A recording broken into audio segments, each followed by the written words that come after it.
자, 이어서 이번 시간에는 포트폴리오 이론, 불확실성에서의 포트폴리오 이론을 이제 하겠습니다. 지금 화면 공유 됐죠? 자꾸 화면 공유를 하는 거를 처음에 잊어버려가지고 여러분들이 채팅방에 올리는 걸 또 이 화면에서는 안 보여가지고 아무튼 아예 그래서 모니터에다가 화면 공유라고 써놨어요. 화면 공유하는 것을 잊지 않기 위해서. 자, 여기서 봅시다. 이제 불확실한 상황에서 이제 투자자에 대한 공부로 효용 이론을 했고요. 이번에는 진짜 그 포트폴리오 이론, 그 투자 대상이 되는 포트폴리오 이론, 그러니까 그 주식 또는 유형자산, 그리고 개별 유형자산뿐만 아니라 이제 그 다수의 유형자산을 투자하는 그런 거를 공부하는데, 이게 이제 바로 포트폴리오 이론이죠. 포트폴리오 이론. 그래서 그 포트폴리오 이론을 살펴보기 위해서는 먼저 이제 개별 주식에 대한 얘기를 하고, 그 다음에 이제 두 개의 주식으로 구성됐을 경우를 하고, 그 다음에 다수 주식으로 구성됐을 때 얘기를 갖다 이제 하나하나씩 이렇게 넓혀가요. 그래서 첫 번째 그 개별 주식에 대한 수익률을 구할 때는 이렇게 구한다 이거예요. 그렇죠?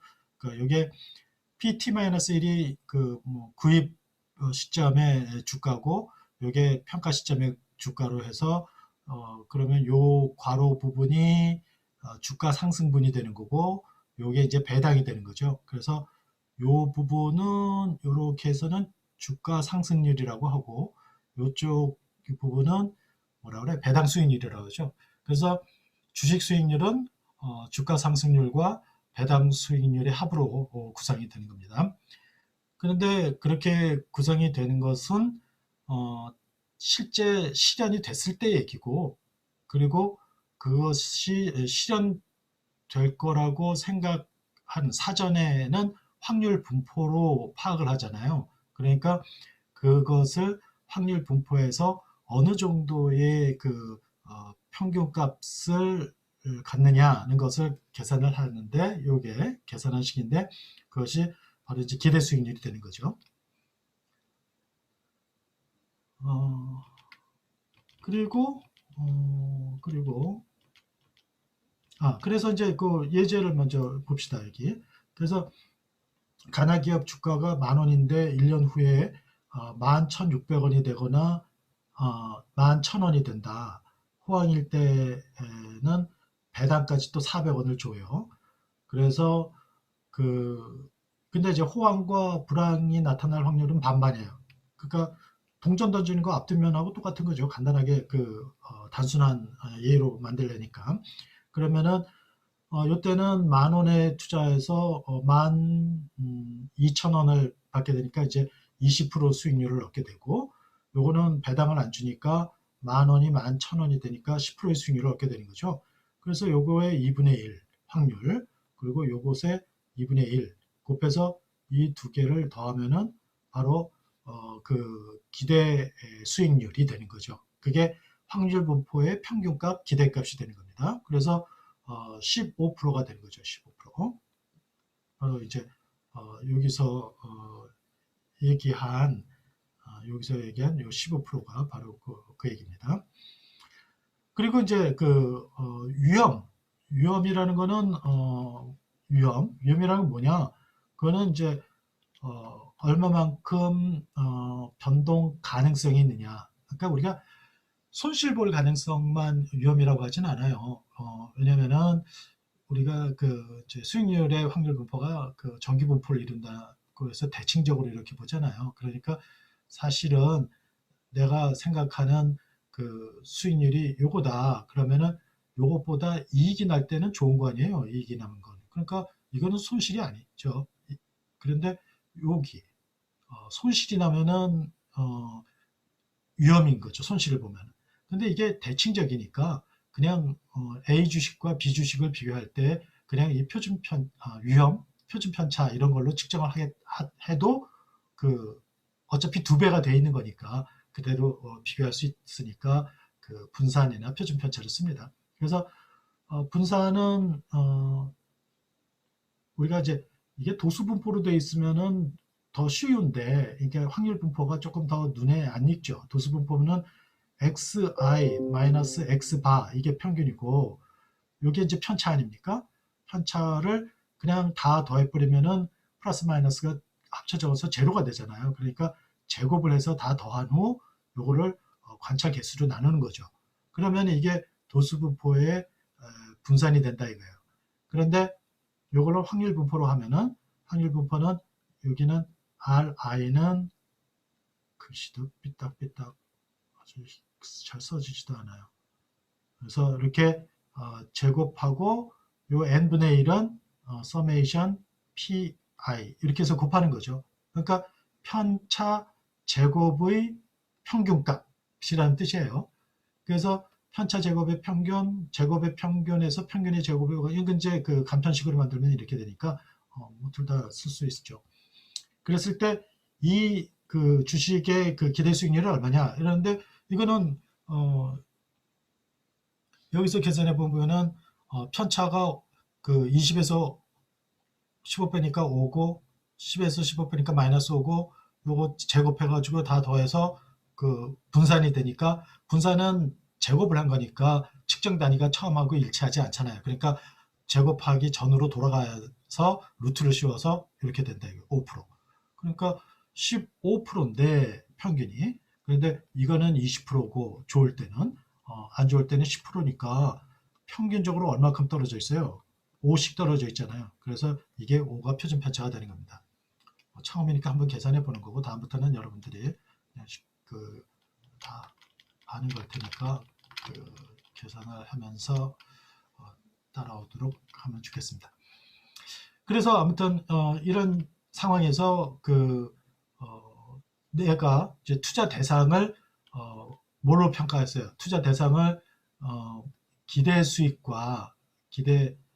수익과 그리고 위험으로 평가를 했어요. 왜 이 두 개를 평가합니까? 아까 우리가 투자자의 효용을 결정하는 게 뭐라고 그랬어요? 투자자 효용을 결정하는 것은 그 무차별 곡선에서 봤듯이 기대 수익과 기대 돈과 그 다음에 위험이란 말이에요. 근데 그 기대 돈은 기대 수익률로 구하고 위험은 표준 편차로 구하는 거 아닙니까? 그러니까 내가 기대 수익과 위험에 의해서 효용이 결정되니까 내가 투자할 대상도 기대 수익과 위험으로 측정을 해야 되지 않겠어요? 그렇죠?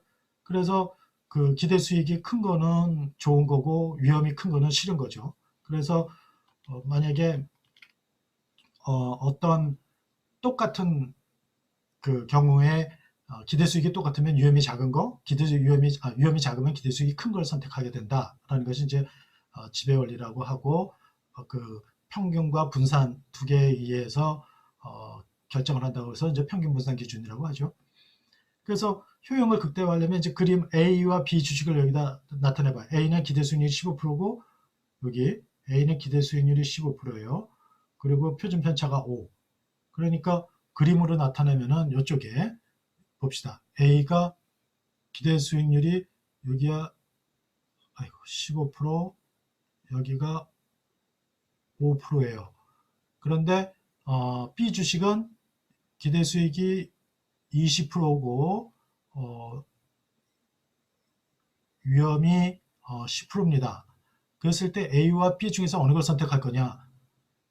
만약에 B가 여기 와 있으면은 그 기대 수익이 B가 더 크고 위험이 똑같으니까 그냥 B를 선택하면 되지만 이게 이렇게 서로 지배관계에 성립되지 않으면은 그 다음에 결정할 것은 투자자의 무차별 곡선이다 이거예요. 그래서 어떤 투자자는 이렇게 그 가파르게 나타난 무차별 곡선을 갖는 투자자가 있고, 이쪽에 이렇게 완만한 그런 그 무차별 곡선의 형태를 갖는 투자자도 있을 거 아닙니까? 그랬을 때 이런 사람은 더 위험 회피적인 사람이에요. 그러니까 위험을 감수하는 대가로 더 높은 수익률을 요구하잖아요. 그러니까 둘 다 위험 회피적인 사람이지만 이 사람이 더 위험 회피적인 사람이에요. 그래서 이 사람은 이렇게 보면 A를 선택하게 되는 거고, 이 사람은 B를 선택하게 되는 거죠.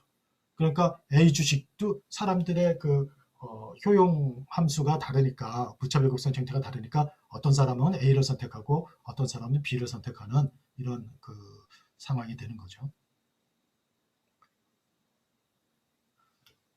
그래서 우리가 그 결혼하는 것도 그래요. 결혼하는 것도 이게 좋은 거 아닙니까? 그러니까 내가 배우자가 돈이 많은 게 좋아요. 그래서 돈이 많은 배우자가 좋아. 그런데 이쪽은 성격이 나빠. 그러니까 성격이 이쪽으로 가면은 나쁜 성격이에요. 그러니까 나쁜 성격이면은 돈을 더 많이 버나 봐. 그래서 나는 돈이 많은 사람을 선택을 하고, 그 성격도 좋고 돈도 많은 사람을 선택을 하면 좋긴 하겠지만 되게 그런 선택은 많지가 않잖아요. 그러니까 성격은 안 좋지만 돈이 많은 사람을 선택을 하면은 이제 B가 되는 거고, 어, 그 돈은 없지만 그래도 성격이 좋은 사람, 이쪽으로 갈수록 성격이 좋은 거예요. 그래서 성격이 좋은 사람을 선택을 하면 A를 선택하는 거죠. 그래 놓고 선택해 봤더니 살아보면은 또 성격이 또 좋은 것도 아니라고 그렇게 얘기를 하잖아요, 사람들이. 아무튼 뭐든지 선택의 그런 그 기준이 여기서는 다 기대 수익과 그 위험이다 이거예요. 그래서 어떤 투자 대상도 다 기대 수익과 위험으로 평가를 할 거예요. 그래서 이제 아까는 개별 주식이지만 이제부터는 이제 포트폴리오예요, 포트폴리오. 그래서 포트폴리오는 가장 단순한 형태는 이제 두 주식으로 구성한 포트폴리오죠. 그래가지고 두 주식으로 구성한 포트폴리오를 보면은 여기에 뭡니까? W1, W2가 투자 비율인데 이 투자 비율에 맞춰서 그 W1 그 1주식에 투자한 2주식에 W2 투자를 하면은 그 가중치를 평균을 구한 요게 된다 이거예요. 기대 수익률. 그러니까 뭐 이런 거죠. 뭐 10%, 30% 수익률을 가져다 주는 주식이 있는데 뭐 반반씩 투자했다. 그러면은 이렇게 되는 거죠. 뭐 2분의 1씩 해가지고 그래서 20%가 되는 거죠. 그런데 위험은 어떠냐? 위험은 이렇게 그 단순히 그 가중평균에서 이루어지지 않고 개선이 되질 않고 이렇게 된다 이거예요. 요 항이 요게 있어요. 공분산 요게. 그래서 요것이 만약에 1이면은 그러니까 W 요게 공분산이 있는데 요 공분산은 상관계수를 통해서 이렇게도 나타난다 이거예요. 이렇게. 공분산은 두 개의 주식 간의 그 분산이니까 이제 우리가 뭐라고 하냐 도수분포 x로 생각해요. 그러면 x 마이너스 x 바, 그러니까 그리고 y 주식은 y 마이너스 y 바, 그러면은 x의 편차 y의 편차 곱, 그리고 이거는 제곱할 필요 없죠. 곱이 돼 있으니까. 그리고 요거를 n 제곱으로 요 서메이션을 다 더해서 그래가지고 n 제곱으로 나누면은 이게 바로 그 도수분포의 그 공분산이 되잖아요. 그와 마찬가지로 그 x와 여기 보면은 이제 1주식과 2주식으로 되어 있습니다. 이번에는. 그래서 공분산을 여기서 그 나타낸 걸 보면은 여기서 보면은 1주식의 편차, 2주식의 편차 그걸 곱을 해가지고 평균을 냈다. 이게 그 공분산이에요. 공분산. 그러면은 아까는 제곱 편차 제곱의 평균이라고 그랬잖아요. 그 분산은. 근데 이거는 제곱은 자기를 곱한 게 제곱이고 이거는 그냥 곱이죠. 그래서 편차 두 곱의 평균. 그래서 두 곱의 평균에서 평균의 곱을 빼는 겁니다.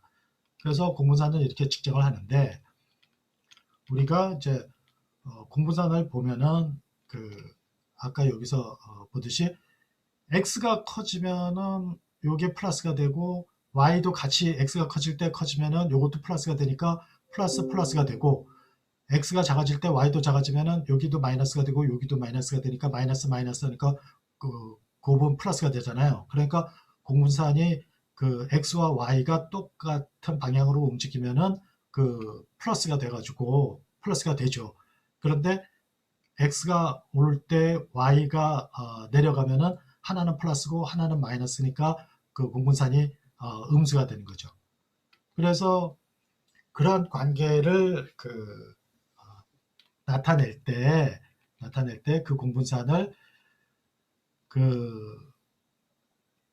각각의 분산으로 각각의 표준 편차로 나눠보자 이게. 그러니까 어, 바로 요거죠. 그래서 공분산이 여기 있는데 요겁니다. 요거 공분산.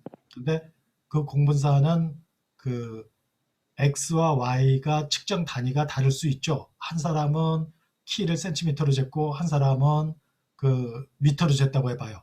그러면은 그거를 표준화 시키려면 어떻게 되겠어요? 하나는 센티미터로 된 표준 편차로 나눠주고 하나는 미터로 된 표준 편차로 나눠주면은 항상 표준화된 값으로 이렇게 로우가 나타나는데 그 로우가 이제 상관계수라는 거잖아요. 그래서 상관계수가 범위가 0부터 마이너스 1부터 0 사이에 있다라는 얘기를 하고 그리고 그림을 나타내면은 이제 이렇게 그래서 그 1 주식이 이렇게 됐다? 그러면은 여기가 1이고 2라고 해봐요. 그러면은 1이 움직이는 거와 상관없이 2가 일정하니까 이거는 아무런 관계가 없다고 해서 상관관계가 0이고 요것도 상관관계가 0이죠. 그렇죠? x 1과 2가 서로 아무 영향이 없으니까. 근데 이렇게 되면은 요거는 상관관계가 1이에요. 기울기가 1이 아니어도 그냥 직선관계면 상관관계가 1이에요. 비율이 같이 움직이니까. 요거는 상관관계가 마이너스 1이고 또 여기서 이런 형태로 나타나면은 상관관계가 0부터 1 사이라고 하고 이렇게 나타나면은 이제 상관관계가 마이너스 1부터 0 사이라고 합니다. 근데 중요한 거는 요거예요. 나중에 이렇게 나타나 가지고 1과 2가 상관관계가 0이 되는 경우가 있어요. 그래서 이거는 나중에 우리가 이제 제로 베타 CAPM 얘기할 때 RF가 없어도 상관관계가 0인 베타가 제로인 CAP 포트폴리오를 구해서 할 때 이게 이제 사용이 되죠.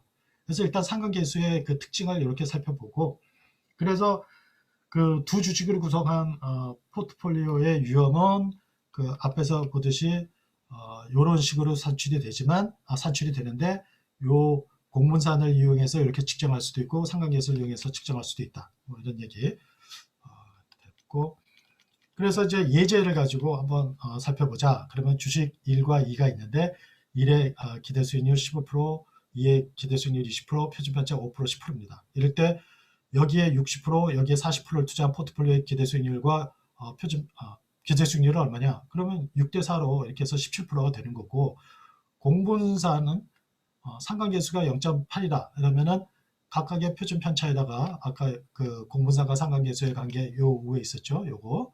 그래서 요 식을 이용을 해서 공분산을 구하면 40이 되는데 요거는 퍼센트의 제곱이에요.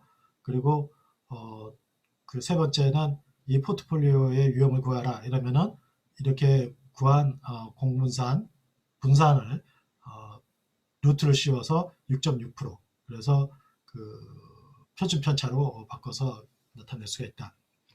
두 주식으로 한 거는 이제 설명이 됐죠.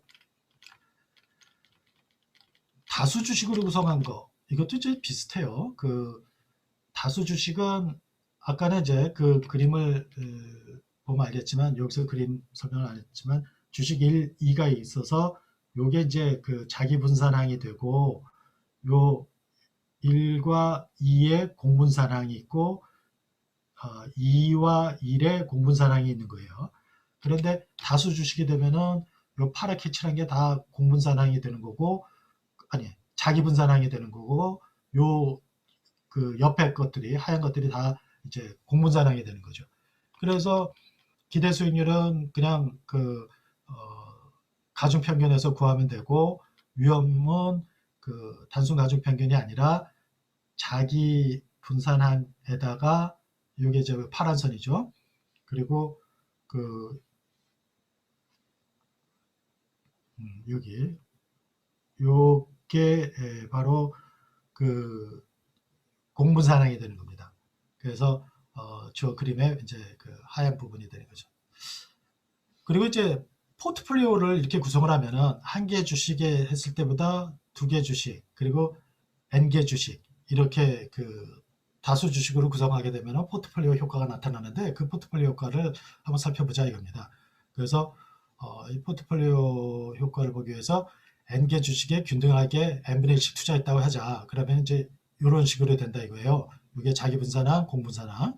그랬을 때 요 n을 앞으로 끄집어내고 요 n을 이런 식으로 나눠서 써 놓으면은 요 부분이 그 자기 분산항의 평균이 되는 거고, 요 부분이 나머지 분산항의 평균이 된다 이거예요. 요거예요. 그렇죠? 왜냐면은 요거는 요 파란 게 n개 아닙니까? 그림에서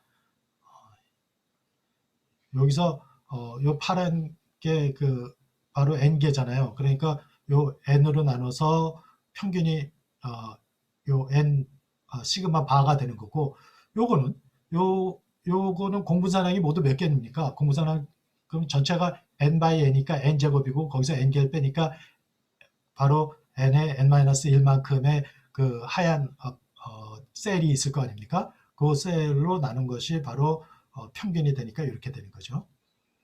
그래서 이렇게 되면은 만약에 n을 여기서 n을 무한대로 보내봐요. n을 무한대로 보내면은 요거는 제로가 되고, 요거서는 요 부분은 1이 있잖아요. 요 부분은 그 제로로 가니까 요것도 제로로 가고, 요것도 제로로 가지만 요 n분의 n이 남기 때문에 여기에 시그마 i j의 바, 요거는 남는다 이거예요.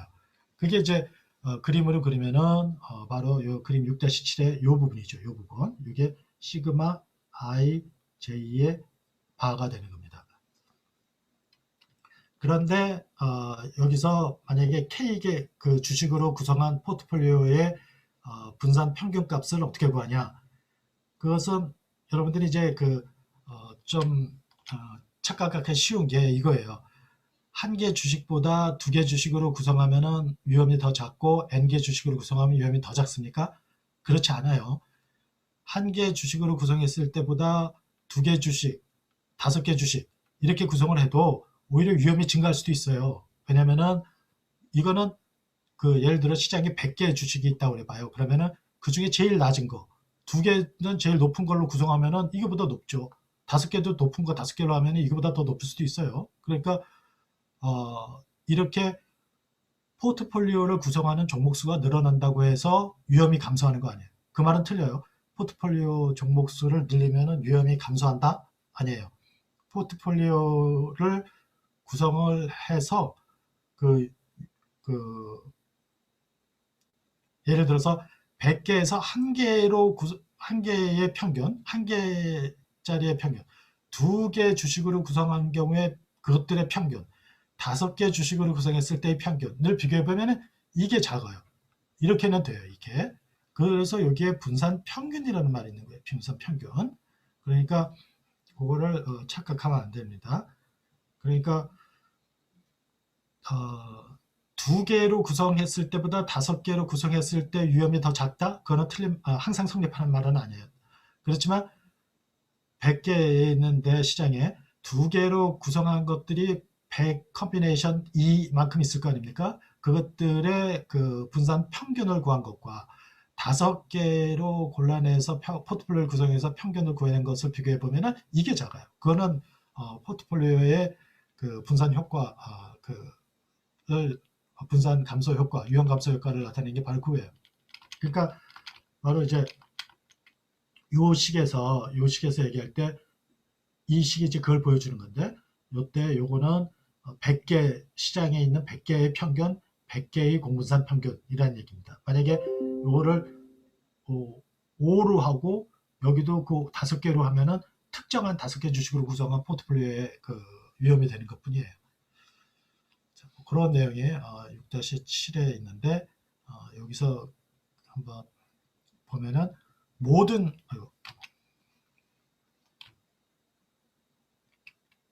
어디 갔어요? 여기에 증권시장에 100개가 있다고 그래봐요. 그럼 100개 중에서 그 모든 주식들의 그 평균 분산을 구해가지고 다 더해서 100으로 나눈 게 20%라는 거예요. 그리고 두 주식의 또 구성한 그 2개로 구성한 것들의 분산 평균을 구해보니까 12라는 거예요. 그럼 공분산 평균은 얼마냐? 바로 이 식에 해당하는 거죠. 이게 2개니까 2분의 1, 2분의 1이 되고 여기는 20%가 되고 그것이 그 12%래매요. 그러니까 요것을 구하려면은 여기 4%가 되는 거죠. 그러면은 몇 개 종목을 투자해서 평균을 내야 그것이 5%보다 작을까? 그랬을 때는 K를 미지수로 놓고 해서 구하면은 16개 이상의 종목에 투자해서 100개 중에 16개를 골라가지고 그 골라낼 수 있는 방법이 100 컨비네이션 그 16개 아닙니까? 그래서 이만큼 골라내가지고 그 평균을 그 분산들의 평균을 구하면은 그게 바로 5% 미만이 된다는 거예요.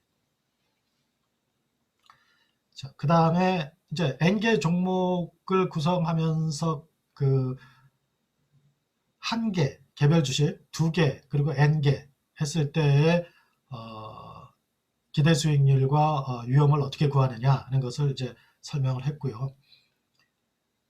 여기서는 이제 우리가 이제 2개 주식으로 많이 얘기를 하니까 이제 효율적 투자선이라는 얘기를 할 거예요. 효율적 투자선. 그러니까 효율적 투자선이 효율이라는 거는 efficiency잖아요. 그거는 투입 대비 산출이에요. efficiency를 측정하는 게. 그러니까 여기서는 투입이 뭡니까? 그 위험이잖아요. 위험. 그러니까 위험 대비 기대 수익률. 산출은 기대 수익률이잖아요. 그러니까 위험 대비 수익률이 큰 게 효율적인 투자안이 되는 거예요. 가장 효율적인 것은 이게 가장 큰 거죠. 그랬을 때 먼저 두 주식으로 구성했을 때 포트폴리오를 봅시다. 그러면은 우리가 이제 이 그림을 많이 보는데 그림 6-8을 보면은 여기서 주식 1이 여기 있고 주식 2가 여기 있습니다. 그랬을 때에 이 두 주식이 상관관계가 0과 1 사이에 있다고 먼저 한번 봅시다. 보면은 그림이 상관계수가 1일 때를 먼저 봐. 1일 때. 그러면은 1일 때를 보면은 여기서 표준 기대 수익률은 뭐 분산 평균이 되는 거고요. 그 다음에 분산과 표준 편차를 구할 때에 여기 공분산항에서 상관계수가 1이니까 그냥 이게 완전 제곱으로 된다는 거잖아요. 그래서 직선식으로 나타난다는 거예요. 그러니까 1이 되면은 기대 수익률이나 표준 편차가 다 직선 관계에 있으니까 비례 관계에 있으니까 요런 직선식이 된다는 거예요. 직선식. 그런데 상관계수가 0이면은 공분산항이 없어지니까 이렇게 돼서 그거보다 작게 되는 거죠. 그러니까 여기서 작다는 거는 위험이 작으려면 왼쪽으로 가는 거죠. 왼쪽. 이렇게 되는 거예요. 상관계수가 마이너스 1이다 라고 하면은 이렇게 절대값으로 나오는데 이때는 이 사이에 0이 되게끔 만들 수 있는 위치가 있어요. 그래서 투자 비율을 이렇게 구성을 하게 되면은 0까지 온다 이거예요. 그래서 이런 식으로 된다 이거죠. 그런데 주식들은 대부분 같은 방향으로 많이 움직이기 때문에 되게 하늘색으로 표시된 그 부분에 주식들이 있게 된다는 얘기죠. 그런데 만약에 우리가 이제 투자가 가능하다면은 효율적 투자선을 선택을 해야 되죠. 효율적 투자선이라는 것은 위험이 똑같은 상황이라면은 예를 들어서 여기서 만약에 위험이 여기 직선으로 이렇게 내리면 이게 위험이 같은 거예요. 그런데 요거보다는 요게 효율적이고 요거보다는 요게 효율적이 된 거죠. 더 올라갈수록. 그게 바로 이제 효율적 투자선이 되는 겁니다. 그럴 때 또 이런 것도 가능하죠. 여기서 주식 2와 주식 1로 할 때 위험이 가장 작은 건 뭐냐? 여기잖아요. 0. 또 상관계수가 이렇게 돼서 만약에 두 개로 투자 가능한 기회선이 이렇게 됐다고 해봐요. 이렇게. 그러면은 위험이 가장 작은 건 여기가 되죠. 그래서 투자 가능한 집합에서 가장 위험이 작은 점, 그러니까 가장 왼쪽에 있는 점, 그것을 우리가 MVP라고 그래요. 미니멈 베어런스 포트폴리오. 그러면은 미니멈 베어런스 포트폴리오는 어떻게 구성을 하느냐? 그럴 때 요 식을 보세요. 그러면은 요 식을 보면은 포트폴리오의 분산은 자기 분산항 두 개에다가 공분산항 이렇게 된단 말이에요. 그럴 때 W2는 W1과 합쳐서 1이니까 W2를 1-W1으로 놓고 W1의 함수로 봐서 이렇게 편미분을 해서 그거를 제로가 되게끔 만들어요. 그러면은 최소값이 됩니다. 극값이 돼요. 그런데 이제 기호를 보면은 이제 그림이 이제 이렇게 됐을 테니까 최고 차항을 보면은 그러면 이게 이제 최소 분산항이 되는 거죠. 그래서 요거를 제로로 놓으면은 이렇게 돼요. W1이. 그러니까 W1에 요만큼 투자하고 W2에는 1-W1만큼 투자하면은 최소 분산 포트폴리오가 된다는 거죠. 그래서 예제 6-8을 보면은 주식 1과 주식 2가 있는데 기대 수익률은 주식 1은 10%, 주식 2는 5%예요. 표준 편제 12%, 7%. 그러면은 이제 그림을 그릴 수가 있겠죠. 여기 하나는 주식 2는 여기 5%, 7%에 그리고 주식 2는 12%와 10%에 이렇게 그립니다. 그런데 두 주식 수익률 간의 상관계수가 0.5다. 그러면은 위험이 가장 작은 포트폴리오를 구성을 해라. 어떻게 구성을 할 수 있느냐라는 거 아닙니까? 그리고 그렇게 구성한 최소 분산 포트폴리오의 기대 수익률과 표준 편차를 산출하래요. 그러면은 일단 상관계수가 0.5니까 공분산을 이렇게 구할 수 있죠. 각 표준 편차 곱하고 상관계수 곱해서 42가 됩니다. 그러면은 W1은 이렇게 해서 6.4%가 돼요. 그러면 W2는 93.6%가 되겠다. 6.4%가 아니 그렇죠. 6.4%네요. 그리고 W2에는 93.6%. 그러니까 양쪽에 롱 포지션을 취한 경우네요. 근데 W2에 더 많이 투자를 했어요. 그렇죠? 93.6%. 그러니까 거의 주식 2회가 있는 거네요. 그러니까 우리가 이제 그림을 그려서 보면은 이렇게 해서 주식 1과 2가 있다 그래봐요. 그래가지고 여기서 여기가 주식 2고 여기가 주식 1이다 이거. 그러면 1에 모두 투자하면 1로 가는 거고 2에 투자하면 1로 가는 거죠. 그리고 만약에 이렇게 효율적 두 개로 구성한 효율적 투자 기회선이 있는데 만약에 반반씩 투자했다 그럼 딱 반에 가는 거예요. 그리고 이쪽에 더 많이 투자했다면 이쪽으로 더 많이 가는 거고. 그래서 여기 보니까 W2의 비율이 93.6%니까 여기서 일로 보면은 이쪽으로 훨씬 더 많이 왔죠. 근데 요 그림이 요렇게 됐습니다. 그렇죠? 요렇게. 그럼 요렇게 됐는지 어떻게 하냐? 그거는 그렇게 구성한 포트폴리오의 기대 수익률과 표준 편차를 구분하면 알죠. 그래서 기대 수익률을 보니까 5.32%가 되고 6.4% 투자하고 93.6% 투자하니까 5.32%가 돼요.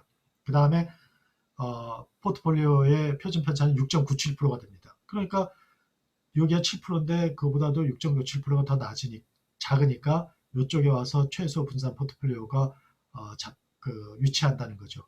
5.32%. 그렇죠? 그런데 그 두 번째 질문을 보니까 상관계수가 0.8이랍니다. 그래서 상관계수 0.8로 해서 이제 여기 구해봤어요. 그랬더니 1 주식에는 마이너스 값이 나왔어요. 마이너스 31%, 그리고 W2에는 131%가 됐습니다. 그 얘기는 뭐냐면은 이렇게 주식 2와 1이 있다 이거예요. 그런데 주식 1에 마이너스를 했다? 그러면 이거는 공매를 했다는 거예요. 공매.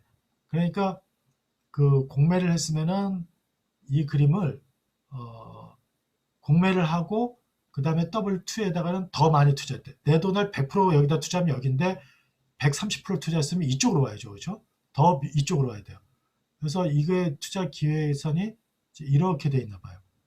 그래서 왜 이렇게 돼 있는 줄 아냐면은 이 위치를 그 아까와 같이 포트폴리오, 최소 분산 포트폴리오의 기대 수익률과 표준 편차를 구하면 돼요. 그래서 여기에 표준 편차를 구하면 6.58%가 되고 7%보다 작죠? 그런데 그 기대 수익률이 아까는 이 그림에서 5.32%여서 여기 5.32%에서 5보다 크니까 최소 분산점이 여기 있지만 최소 분산 포트폴리오가 이번에는 3.45%니까 3.45% 아닙니까? 여기서 그러니까 이보다 더 작으니까 밑으로 내려와 있는 거예요. 그래서 그 최소 분산 포트폴리오의 위치는 그렇게 구성한 포트폴리오의 기대 수익률과 표준 편차를 보고 알 수 있다는 얘기입니다.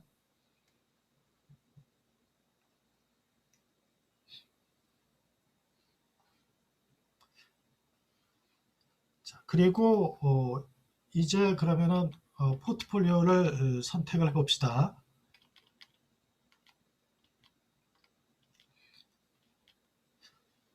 맨 처음에 A와 B 주식이 이렇게 있었죠. 그랬을 때 어떤 사람은 그 A를 선택하는 사람도 있고 B를 선택하는 사람도 있다고 그랬어요. 그 위험에 대한 그 태도가 어떠냐에 따라서 효용 함수가 달라지니까. 근데 우리는 이제 B를 선택한 사람을 생각을 해봅시다. 이제 한 사람을 놓고 생각을 하는 거예요. 이제 그 B 사람이 A와 B 중에서 B를 선택을 했어요. 그래서 효용 수준이 I1이었는데 이제 보니까 두 주식으로 포트폴리오를 구성할 수가 있대요. 그래서 두 주식으로 포트폴리오를 구성을 했더니 이렇게 됐어요. 그래서 그러면은 이쪽으로 가면서 더 효용을 높일 수가 있잖아요. 예산 제약이 이제 이쪽으로 옮기는 거니까. 그래서 A, B점을 선택을 해서 이 사람은 A, B 주식을 선택을 했다가 B 맨 처음에 다시 설명 다시 합시다. 이 사람은 효용 함수가 무차별 급수는 이런 형태가 되어 있는 사람이에요. 그러면은 B를 선택하면은 I1만큼의 효용 수준을 누릴 수가 있어요. 그런데 똑같이 평행 이동해서 보니까 A를 선택하면은 그 무차별 곡선이 더 위로 가요. I2로 가요. 그러니까 이 사람은 A를 선택하죠. 그래가지고 B 선택 안 하고 A 선택한 게 잘했네 이러고 있는데 A와 B를 함께 투자할 수도 있다는 거예요. 그래서 A, B를 함께 투자를 하면은 여기로도 갈 수 있어요. 그래서 A, B를 함께 투자해서 포트폴리오를 구성함으로써 I3까지 갈 수가 있다는 거예요. 효용을 더 높일 수가 있다는 거죠. 그러니까 이 사람은 그럼 A에 더 많이 투자했어요? B에 더 많이 투자했어요? A에 더 많이 투자한 거예요. A 쪽으로 와 있으니까. 그리고 이번에는 다수 주식으로 구성되어 있는 포트폴리오를 봅시다. 그러면은 요건 이제 두 개 주식으로 구성한 거고. 자, 여기서 A를 투자하고 B를 투자했던 사람이 있어요. 그래서 B를 했다가 A 했어. 그리고 A, B를 하는 게 더 좋아. 근데 B하고 C도 있어요. 그러면 B하고 C가 또 이렇게 포트폴리오를 구성할 수 있을 거 아닙니까? 그럼 B, C하고 A, B도 합쳐서 또 포트폴리오를 구성할 수 있어요. 그러다 보면 포트폴리오를 구성할 수 있는 그 가능한 그림이 여기서 이렇게 이렇게 이렇게 하면서 점점 더 많이 생겨요. 그러다가 최종적으로 가장 많이 왼쪽으로 오는 게 좋은 거 아니에요. 왜냐면은 같은 위험의 수익률이 높은 거고 왼쪽으로 올수록 같은 수익률의 위험이 더 작은 거니까. 그래서 이런 그림이 이렇게 만들어진다 이거예요. 이런 그림이. 그러니까 여기서도 W는 Y에 대해서 지배되니까 여기를 기준으로 요 밑에 거는 필요 없어요. 다 우회에서 지배되니까. 그래서 요 X, Y, Z를 마코비츠의 에피션트 프론티어라고 그래요. 에피션트 프론. 그러니까 가장 에피션트한 경계선이다. 그래서 에피션트 프론티어라고 하는데 수식으로 나타내면 이제 이렇게 나타낼 수 있다는 얘기입니다. 그러면 이제 투자 가능한 게 A, B, C만 있는 게 아니라 이렇게 이쪽으로 오면서 이쪽으로까지 올 수 있는데 그 중에서 요 중에 하나를 선택을 하겠다는 거죠. 하게 된다는 거죠. 그러면은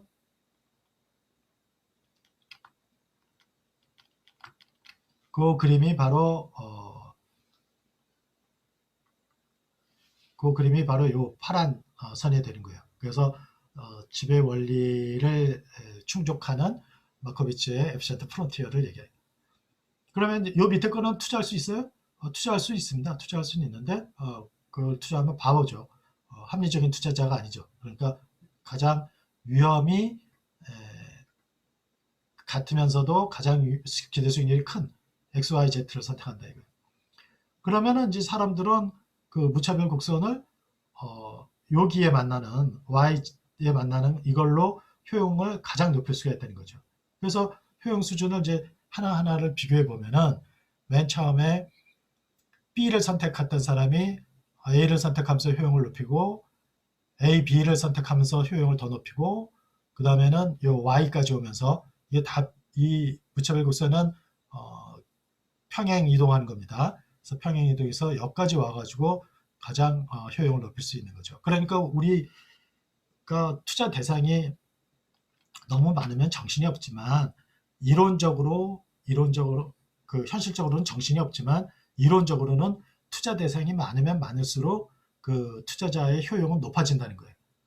근데 우리가 접할 수 있는 투자 대상은 한계가 있잖아요. 그러니까 그 안에서 이루어지는 거지 이론적으로 이렇게 맥시멈까지 갈 수 있는 거는 좀 현실적이지 않죠. 그런데 이론적으로는 우리는 지금 이론을 공부하는 거니까 이론적으로는 투자 대상이 많으면 많은 만큼 그렇게 투자자의 효용을 높일 수가 있다라는 겁니다. 자, 여기까지 해서 이제 포트폴리오 이론을 마쳤어요.